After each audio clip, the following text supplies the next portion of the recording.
Side of the line of scrimmage, the defense calling out your plays? That's what Yeah, they definitely do. Like runs, stuff like that. Watch out for this, watch out for that. Sometimes that's what's going on. Calling out plays on a defense is nothing new. They're going to be right sometimes, they're going to be wrong sometimes. So I think we know that. But it's definitely an element of the game. It always has been and probably always will be.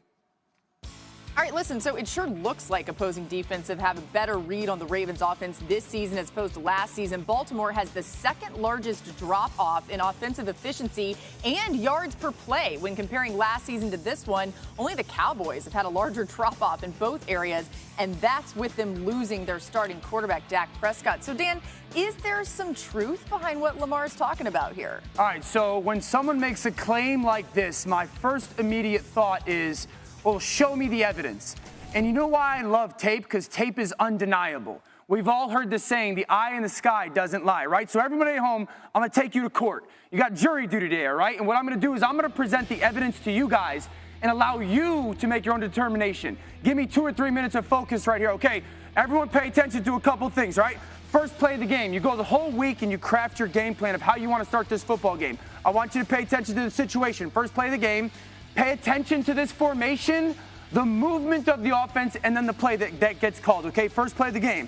Now I want you to focus on this. Cut split by this receiver down here. The fullback's extended out here, and we're going to get motion by that tight end. Okay, first play of the game. This is a base part of our offense. Motion by that tight end. Great. Pay attention to that. Focus to that. Now we're going to get the motion by the fullback. Again, pay attention to that. Now what is going to be our play? Our play is going to be the slice by the tight end back across the line of scrimmage in our zone run game. This is a great way to start the game for the Ravens. This is one of their base plays. Let's get ourselves into a rhythm, good 3 or 4 yard gain. Now we go into halftime, right? I want to fast forward. We go into halftime. We have the conversations with the coaches. Hey, what can we do in the second half to keep the defense off balance, right? How are we going to change things up? Let's go to the first play of the second half. Very first play of the second half. Now there's no way that you're going to come out with the same formation, are you? No, the Ravens did. Remember, I told you to focus on the formation. Cut split by that receiver. Fullback is extended out here. This is the first play of the second half. Now, we're not going to go with the same motion movement, are we? Okay, tight end comes across. We saw that. Now, the fullback's going to go motion. All right, now, there's no way we're going to run the same play, right? We're going to do something different to the defense. No, we're wrong. The fullback slices back across the line of scrimmage. Dive, zone, run game, front side. You don't think the defense knows this? We ran the very same play to start the second half that we did in the first half. Will you tell me if that's predictable? Check. All right, so let's go to the first third down of the game. A couple things to pay attention to. The formation, the empty package for the Ravens. The second thing is this, situation, 3rd and 6, right? As you build your game plan, it's always situational. 3rd down and 4 to 6, you got your list of plays. And after you call one, you move off. You don't want to call the same 3rd down play all over again. So empty formation, situation, and then what's the route concept, Dan? Okay, well, we're trying to build that inside triangle. We got these whip routes on the inside and the basic route, trying to build the triangle against the defense. Now, we all know what happens. This is the first 3rd down of the game. The Steelers play zone defense, eyes on the quarterback, interception, pick 6. All right, so let's fast forward again because we go into halftime and make sure that we have a clarity of what we're going to do because remember, once we get into that situation, we should cross that play off. I don't want to run that play again to the defense. All right, so let's go to the very first 3rd down of the second half. I told you to pay attention to a couple things.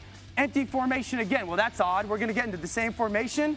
3rd and 5. Well, last time it was 3rd and 6. We should not be running the same play, right, Coach? We're going to do something different. This is the very first 3rd down of the second half. Well, Dan, it's going to be a different pass concept. No, Coach, it isn't. We got the whip routes on the inside, the basic route.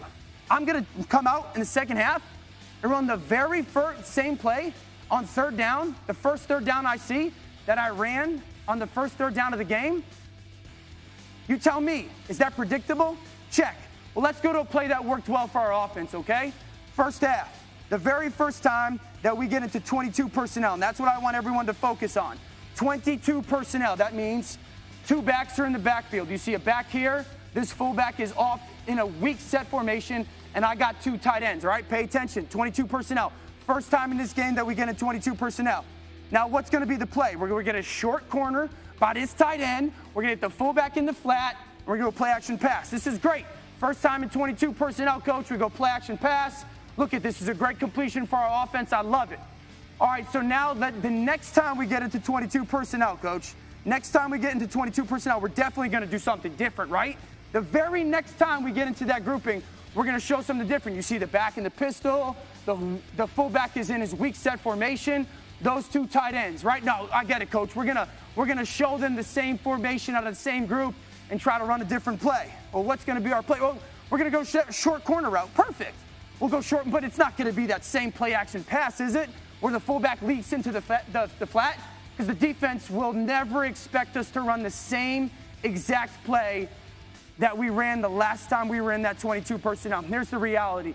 Lamar Jackson made a claim, and I just presented to you guys overwhelming evidence that he told the truth. The Ravens' offense is predictable. Fire.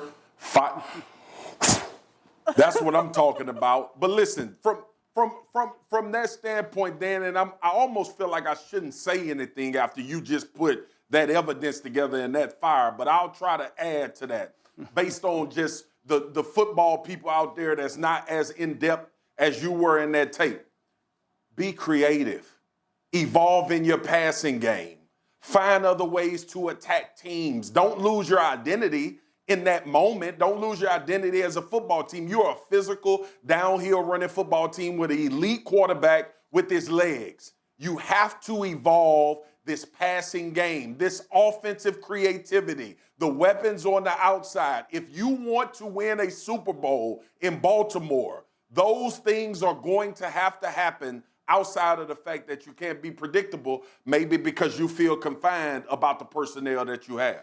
Yeah, and to be perfectly clear, obviously we're noticing these things, but so are opponents that the Ravens are having to face. Adam, the Ravens had a player added to the COVID-19 reserve list today. What more can you tell us? Ravens cornerback Amon Marshall tested positive, Laura. You'll remember last week, Marlon Humphrey, the Ravens cornerback, was placed on the reserve COVID list, as were 7 other players who were deemed close contact high risk. Now, all those players were activated in time for Sunday's game. Marlon Humphrey has been activated this week, but it looks like Amon Marshall is going to be out this week, maybe next week as well, as he tested positive. So that's a loss for the Baltimore Ravens going into Sunday's game against the New England Patriots. And Ben Roethlisberger put on the COVID list Monday after close contact. What's his status for Sunday's game against the Bengals? Laura, everybody's waiting to see whether he can go 5 consecutive days without a positive test. Everybody wants him to be healthy first and foremost, but beyond that, from a football standpoint, he needs the 5 days of negative tests to be eligible to return, to be activated off the reserve COVID list, to be able to play on Sunday against Cincinnati. Everybody's playing the waiting game right now because he was in close contact to the Steelers tight end Vance McDonald. But as of right now, we should have an answer this weekend. And do you have a couple more COVID notes as well? The Dolphins today put Christian Wilkins on that list as well. A lot of players on the list. It seems like the league is really trying to